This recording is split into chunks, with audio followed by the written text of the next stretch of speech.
Mike Huckabee has taken on many titles over the years: governor, lieutenant governor, pastor, talk show host, and soon United States ambassador to Israel. Days after he was nominated by President-elect Trump, Huckabee sat down to talk about it all with Channel 7's Daniela Dehaghani.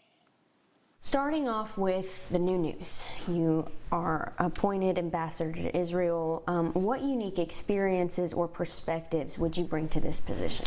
Well, my first trip to Israel was when I was 17 years old. For almost 52 years, I've been making trips to Israel and have been there probably over 100 times now. The connections that I have in Israel are pretty intensive, but it's a passion for the country and for its unique place in the world that I find so appealing. There's a magnetism about Israel that is just incredible. Over the course of the time, what I've seen is Israel has blossomed. It has fulfilled biblical prophecy that the desert shall bloom and the dry bones shall live. And that's exactly what I've witnessed with my own eyes. How do you think your background in politics, media being our former governor, how do you think those, the understanding of those will help you with dealing with the issues that Israel is facing currently? I think a lifetime of dealing with people is applicable wherever it is, whether you're dealing with the legislature or you're dealing with people in a congregational setting. Most people don't realize how many international opportunities one has as a governor. So I won't go into it looking around saying, where am I? You know, I kind of know my way around. I've been from Dan to Beersheba so many times that, you know, I have a familiarity with it that very few people probably will have had going into this. With U.S.-Israel relations, what do you see as the most important issue that the U.S.-Israel relationship right now, and how would you like to work to strengthen that alliance? I just think it's a unique time in history where we really could work toward achieving a more stable Middle East, dealing with the Iranian issue, which is the reason that it's not very stable, and all their proxies. But what an incredible, opportune moment to be a part of this. The difference between the Biden administration and what was and what will be the Trump administration is that the Biden administration said often the right things about we're with Israel, ironclad relationship, but then they would turn around and put more pressure on the Israelis about a ceasefire than they would about the Iranians for funding everything that created the need for a ceasefire. And I've never understood why they did not put the squeeze on the Iranians, their government. That's where the funding has come from for Hamas, Hezbollah, and the Houthis. And until that stops, we'll continue to see this level of terrorism. How would you approach the ongoing Israeli-Palestinian conflict? There has to be a recognition that Israel has a right to exist. Heretofore, the people who lead the Palestinian Authority have said Israel shouldn't be there. So you can't have a process of peace if one side says the other one should be annihilated. What people look at is the amount of the death toll. Almost could seem like it's going overboard. This entire horrific war could have ended immediately if Hamas had laid down their arms, stopped firing rockets into civilian territory, and given up the hostages.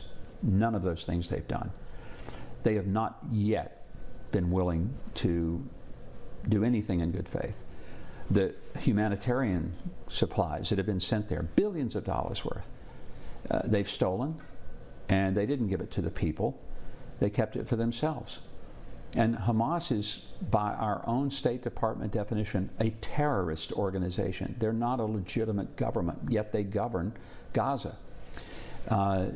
It's a tragedy that could have and should have been avoided. A lot of the civilian deaths in Gaza, which are awful, they're there because what Hamas has done is they put their civilians in front of their military weaponry as human shields. That's unthinkable.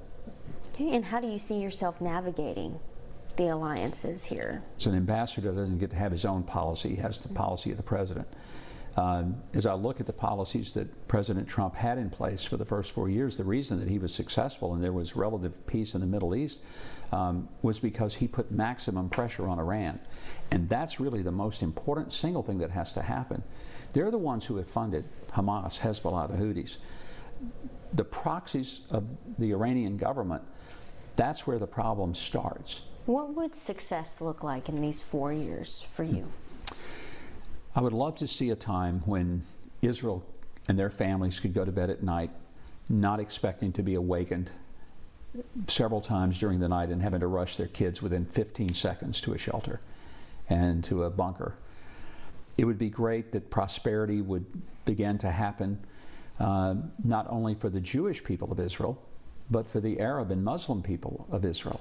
There's a certain level of excitement about being able to be there in a capacity. But there's also some, anxiety about just pulling up stakes and living halfway around the world from my family, my grandchildren, my church family. Those are things that certainly are going to be adjustments that, Janet and I will have to learn to make. But if you see it as a calling, you see it as an opportunity, then you see it as that mission. This is the next chapter of our lives, and we accept it, and we'll do it with joy.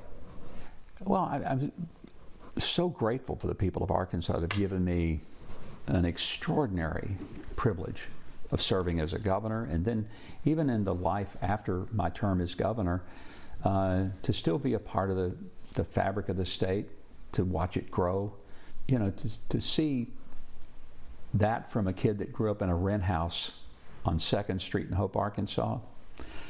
It's been a long but wonderful and blessed journey. I wouldn't trade it for anything in the world.